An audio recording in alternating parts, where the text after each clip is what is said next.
We are making a CD called Gesänge des Orients, Songs of the Orient. We're bringing together Strauss, Gottfried von Einem, Egon Welesch, Hans Gall, Victor Ullmann and Pavel Haas, all of whom set poetry by Hafiz or old ancient Chinese poetry.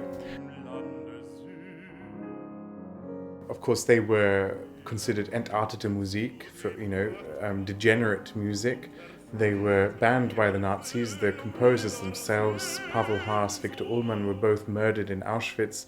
Egon Welesch and Hans Gall both managed to escape the Nazis and came to the United Kingdom. And until now, their music has been always performed in the context of talking about the Holocaust and talking about entartete Musik. Now I want to bring them forward a step and talk about them and their music. Before the Nazis were involved, they were just great, great, great composers, and they deserve to be known now again as such.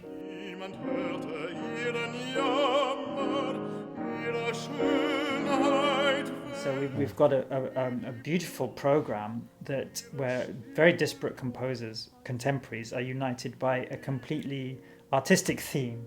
In the foreground, it's about what these composers were concerned with, namely setting interesting poetry to beautiful music. Yeah.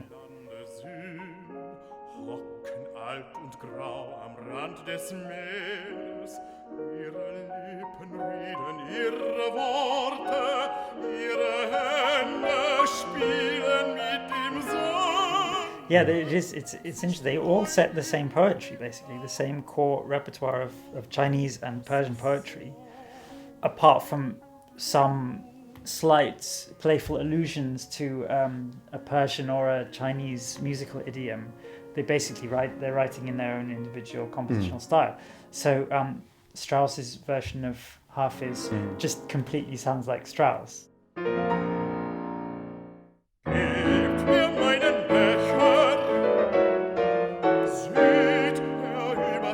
Considering how popular Strauss songs are, yes. I know of maybe 2 or 3 recordings that are out there, which is very unusual. But then when you look at the songs, you can see why, because they're really so hard.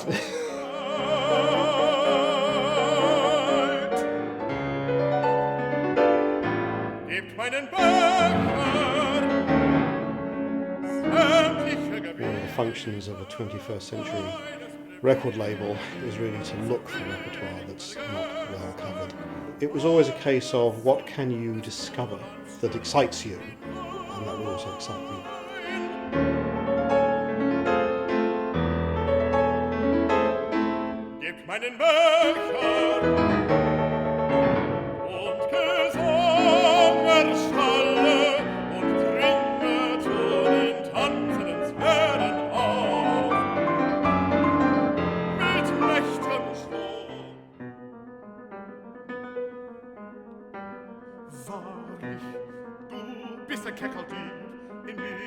What's amazing is that Gottfried von Einem actually saved the life of a school friend of my grandmother's, Konrad Latte, who himself had saved my grandmother's life.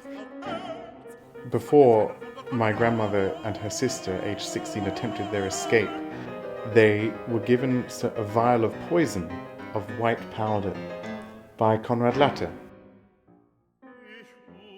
The time came when they were arrested by the Gestapo at the train station in Breslau. They sat down in some room and under the table they divided this white powder between them.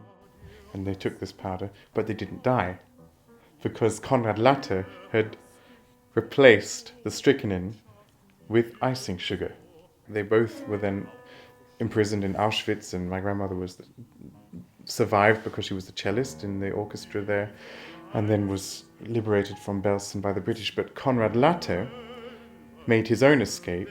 He went to Berlin and was saved by Gottfried von Einem. And Gottfried von Einem saved him because he gave him his papers. People went to Auschwitz for far less crimes, but he was never found out, and Konrad Latte was able to hide in plain sight in Berlin in 1944. And at this time, Gottfried von Einem was writing these songs. Wenn ich einmal tot bin, scharrt mich nicht in die trostlos dumpfe Erde, tragt mich I feel like we're closing a big circle that we can be, I believe, the first people ever to record these songs.